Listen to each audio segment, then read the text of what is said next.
ఈ రాష్ట్ర ప్రభుత్వం గౌరవ ముఖ్యమంత్రి రేవంత్ రెడ్డి గారి నాయకత్వంలో యావత్తు కేబినెట్ అంతా కూడా కలిసి ఒక గౌరవప్రదమైనటువంటి నిర్ణయాన్ని ఈ రాష్ట్రంలో ఉన్నటువంటి రైతాంగ సోదరులందరికీ భూమి కోసం పోరాటం చేస్తున్నటువంటి హక్కులు కోల్పోయినటువంటి వాళ్ళందరికీ ఒక గొప్ప చట్టాన్ని అందించాలనేటువంటి ఆలోచనతో తీసుకొచ్చిందే ఈ భూభారతి చట్టం.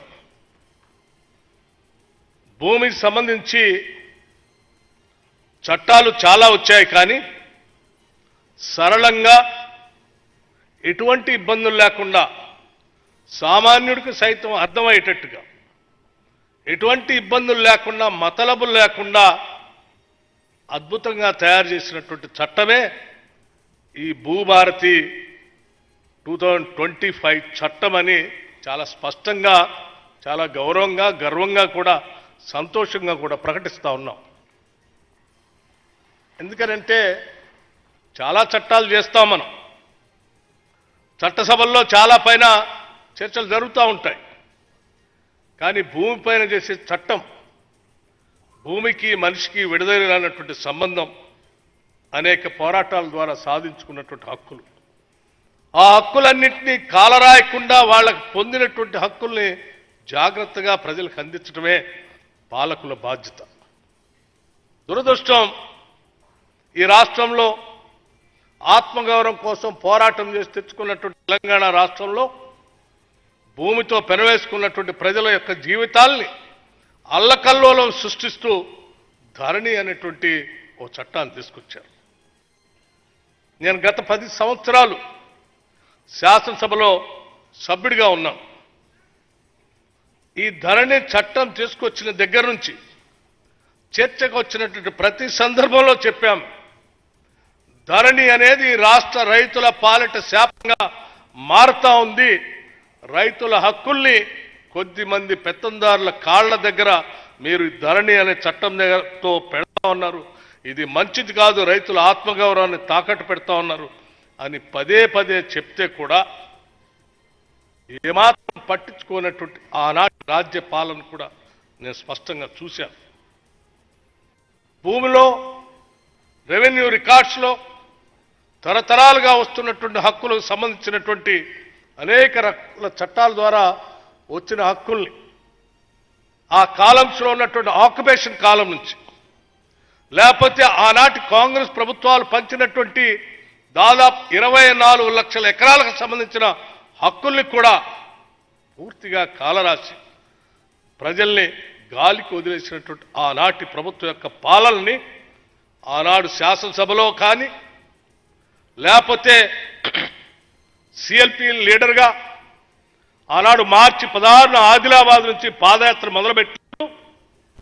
ఆ పాదయాత్రలో అనేక సందర్భాల్లో, అనేక గ్రామాల్లో పేదవాళ్ళు, గిరిజనులు, ప్రభుత్వం ద్వారా అసైన్ చేయబడినటువంటి అసైన్దారులు కలిసి ఆనాటి ఇందిరమ్మ రాజ్యం మాకు భూ పంపిణీ చేసింది, భూ పట్టాలిచ్చింది, ధరణిని తీసుకొచ్చి మాకు పాత పుస్తకాలు ఉన్నప్పుడు కూడా ఈ ధరణి ద్వారా మీకు హక్కులు లేవని చెప్పి మాకు పుస్తకాలు ఇవ్వట్లేదని చేయబట్టుకొని ఆ పుస్తకాలు చూపించినప్పుడు ఆనాడు చాలా స్పష్టంగా చెప్పాం, వచ్చేది ఇందిరమ్మ రాజ్యం, రాజ్యం రాగానే ఈ ధరణిని బంగాళాఖాతంలో వేస్తాం, తప్పనిసరిగా మీ హక్కుల్ని నిలబెట్టే విధంగా ఒక చట్టాన్ని తీసుకొని వస్తాం, మీకు న్యాయం చేస్తామని ఆనాడు అక్కడ చెప్పాం. ఆనాడు రాష్ట్ర కాంగ్రెస్ కమిటీ అధ్యక్షుడిగా, ఈనాడు ముఖ్యమంత్రిగా ఉన్నటువంటి రేవంత్ రెడ్డి గారు అనేక భారీ బహిరంగ సభలు పెట్టి, ఆ భారీ బహిరంగ సభల్లో కేంద్ర నాయకత్వానికి సంబంధించిన కాంగ్రెస్ నాయకత్వాన్ని కూడా తీసుకొని వచ్చి చాలా స్పష్టంగా ఈ ధరణిని బంగాళాఖాతంలో వేస్తాం, తప్పనిసరిగా ప్రజల పక్షాన నిలబడి ఇందిరమ్మ రాజ్యం వస్తుంది, రాగానే ప్రజల కోసం మేము ఒక చట్టాన్ని తీసుకొస్తామని చెప్పి వారు ప్రకటించారు. అలాగే నాతోటి సహచర మంత్రివర్గ సభ్యులంతా కూడా వారి వారి పోరాటాల ద్వారా ప్రజలందరికీ ఆనాడు స్పష్టంగా పిలుపిచ్చారు. ఇవ్వటమే కాదు, ఆ పిలుపుతో మా మేనిఫెస్టోలో కూడా తప్పనిసరిగా ధరణిని బంగాళాఖాతంలో వేస్తాం, మారుస్తాం, ప్రజలకు పనికొచ్చే చట్టాన్ని తీసుకొస్తామని చెప్పినట్టుగానే ఈ ప్రభుత్వం అధికారంలోకి రాగానే వచ్చిన నాటి నుండి ఈ చట్టాన్ని మార్చడానికి, ఆ చట్టాన్ని మార్చడం ద్వారా ప్రజలకు మేలైనటువంటి చట్టాన్ని అందించడం కోసం అనేక రకాలుగా చర్చలు జరిపి అటు శాసనసభలో బిల్లు పెట్టి, ఆ బిల్లు పెట్టే కాదు బిల్లు ద్వారా రూల్స్ కూడా ఫ్రేమ్ చేసి ఈరోజు ఏప్రిల్ 14th రోజు డాక్టర్ బాబాసాహెబ్ అంబేద్కర్ భారత రాజ్యాంగాన్ని అందించినటువంటి ఆ హక్కుల్లో పొందుపరిచినటువంటి పీఠిక ద్వారా ప్రియాంబుల్లో ఏదైతే చెప్పారో ఆ ప్రియాంబుల్ స్ఫూర్తిగా ఈరోజు తెలంగాణ రాష్ట్ర ప్రజలకి భూమిపై ఉన్నటువంటి హక్కుల్ని ఈరోజు అందిస్తూ ఈ రాష్ట్ర ప్రజలకి అంకితం చేసేటట్టు గొప్ప కార్యక్రమాన్ని ఈరోజు మొదలుపెట్టుకొని ప్రజలందరికీ అంకితం చేస్తూ ఉన్నాం. నిజంగా ఈ రాష్ట్ర ప్రభుత్వం తరఫున సంతోషిస్తూ ఉన్నాం. మిత్రులారా, మీ అందరికీ తెలియంది కాదు, భూమి అంటే ఆత్మగౌరవం, భూమి అంటే ఒక నమ్మకం, భూమి అంటే భవిష్యత్తులో ఎన్ని ఇబ్బందులు వచ్చినా భూతల్లి నన్ను కాపాడుతుంది అనేటువంటి నమ్మకం మనిషిని ముందుకు నడిపిస్తూ ఉంటుంది, కుటుంబాలను ముందుకు నడిపిస్తూ ఉంటుంది. అటువంటి నమ్మకాన్ని లేకుండా చేసినటువంటి ఆనాటి ప్రభుత్వం, నేను ఒక చిన్న ఉదాహరణ మీ దృష్టికి తీసుకురాదలుచుకున్నాను.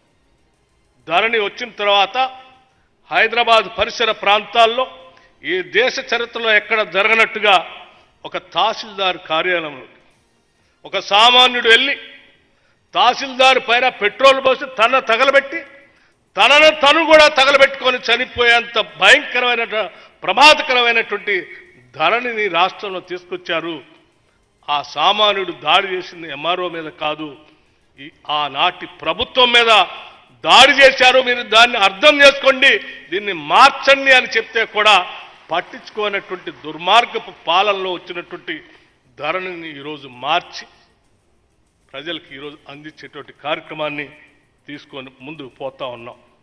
మిత్రులందరికీ ఒక విషయం నేను చాలా స్పష్టంగా చెప్పదలుచుకున్నాను. తీసుకొచ్చిన ఈ చట్టాన్ని ప్రజల దగ్గర తీసుకెళ్ళండి. ఇప్పుడే రెవెన్యూ మంత్రి గారు చెప్పినట్టు రెవెన్యూ సదస్సుల ద్వారా విరివిగా ప్రజల్ని ఇన్వాల్వ్ చేసి చట్టం గురించి, చట్టంలో ఉన్నటువంటి వెసులుబాటు గురించి చక్కగా వారందరికీ వివరించండి. పాపం ఆయా గ్రామాల్లో ఉన్నటువంటి రైతులు ఈ ప్రభుత్వం మా కోసమే ఉంది, ఈ పాలన మా కోసమే ఉంది, మా ప్రభుత్వం ప్రజాప్రభుత్వం అనేటువంటి నమ్మకాన్ని కలిగించేంత స్థాయిలో మీరందరూ పనిచేయాలని చెప్పి ఈ సందర్భంగా మీ అందరికీ నేను విజ్ఞప్తి చేస్తూ ఉన్నాను. అంతేకాదు, ఈ తీసుకొచ్చినటువంటి చట్టం ద్వారా ఇప్పుడే రెవెన్యూ మంత్రి గారు మాట్లాడుతూ అసైన్మెంట్ కమిటీస్లన్నింటినీ పునరుద్ధరిస్తామని చెప్పారు. నిజమే, ఆనాటి ఇందిరమ్మ ప్రభుత్వం, ఆనాటి కాంగ్రెస్ ప్రభుత్వాలు ప్రతి శాసనసభ నియోజకవర్గంలో మిగిలి ఉన్నటువంటి భూములు, భూ సంస్కరణ ద్వారా వచ్చినటువంటి భూములు కౌలు చేసుకుంటున్నటువంటి వాళ్లకు, సాగు చేసుకుంటున్నటువంటి వాళ్లకు, అసలు భూములే నిరుపేద ప్రజలకు భూ సంస్కరణ చట్టాల ద్వారా వాళ్ళందరికీ భూ పంపిణీ చేసి జీవితంలో బతకడానికి ఆసరా కల్పించాం. అటువంటి కల్పించినటువంటి ఆసరాన్ని పూర్తిగా వదిలేశారు. 10 ఏళ్ల కాలంలో అసైన్మెంట్ కమిటీస్ లేవు. ఏ శాసనసభ్యుడు తన నియోజకవర్గంలో అసైన్మెంట్ కమిటీ సమావేశం పెట్టలేదు, ఒక గజం స్థలాన్ని కూడా పంచలేదు. మళ్ళీ మేము ఈరోజు సంతోషంగా చెప్తా ఉన్నాం, ఈ భూభారతి చట్టం ద్వారా, ఈ ప్రభుత్వం తీసుకొచ్చినటువంటి చట్టం ద్వారా తిరిగి అసైన్మెంట్ కమిటీస్ని పునరుద్ధరిస్తున్నాం. ఎక్కడెక్కడైతే అనాదిగా భూములపైన దున్నుకుంటూ బతుకుతా ఉన్నారో ఆ బతుకుతున్నటువంటి వాళ్ళందరికీ అర్హత ఉంటే వాళ్ళందరికీ కూడా మళ్ళీ పట్టాలు కల్పించేటువంటి కార్యక్రమాన్ని కూడా ఈ ప్రభుత్వం తీసుకుంటుందని చెప్పి స్పష్టంగా చెప్పడం జరిగింది. ఈ భూ పంపిణీ కానీ, తీసుకొచ్చే ఈ చట్టాలు కానీ ప్రతి పని ప్రజల కోసమే అంకితం అని చెప్పి చాలా స్పష్టంగా చెప్పడం కోసమే వీటిని ఉదహరిస్తున్నాం. ఇప్పుడు జరిగినటువంటి కలెక్టర్స్ కాన్ఫరెన్స్లో కూడా గౌరవ ముఖ్యమంత్రి గారు కానీ, మంత్రులు కానీ చాలా స్పష్టంగా మేము ప్రజల కోసం వచ్చాం, ప్రజల కోసమే పనిచేస్తూ ఉన్నాం. ఇది ప్రజాప్రభుత్వం. ప్రజల అవసరాల మేరకే చట్టాలు చేస్తాం తప్ప పాలకుల కోసం చేయం. ఆ ప్రజల అవసరాల కోసం తీసుకొచ్చిన చట్టాల్ని మేము చట్టాలు చేసి మీకు అప్పచెప్తున్నాం. ఇది ప్రజల దగ్గర తీసుకొని వెళ్ళండి, ప్రజలకి వెసులుబాటు కలిగించే విధంగా సరళంగా అర్థమయ్యేటట్టుగా చెప్పి రెవెన్యూ సదస్సులు పెట్టి విజయవంతం అయ్యేటట్టుగా చేయండి అని చెప్పి దశ నిర్దేశం చేయటం కూడా జరిగింది. దయచేసి కలెక్టర్లు కానీ, ఆర్డీఓస్ కానీ, గ్రామీణ ప్రాంతాల్లో పనిచేసేటువంటి విఆర్ఓలు కానీ ఈనాటి ప్రభుత్వం ఇచ్చినటువంటి సందేశాన్ని ప్రతి పౌరుడికి చేరవేసినటువంటి బాధ్యతని మీరందరూ తీసుకోవాల్సిందిగా ఏప్రిల్ 14 బాబాసాహెబ్ అంబేద్కర్ గారి జయంతి రోజు భారత రాజ్యాంగం యొక్క స్ఫూర్తిని ప్రజల దగ్గర తీసుకుపోయే కార్యక్రమాన్ని మీరంతా ఒక బాధ్యతగా తీసుకోవాల్సిందిగా మీ అందరికీ నేను విజ్ఞప్తి చేస్తూ మరొక్కసారి ఇటువంటి భూభారత్ చట్టాన్ని నిజంగా నేను ఇప్పుడే ముఖ్యమంత్రి గారితో పక్కన కూర్చొని మాట్లాడుతూ చెప్పాను. ఈ రాష్ట్రంలోనే కాదు దేశంలో కూడా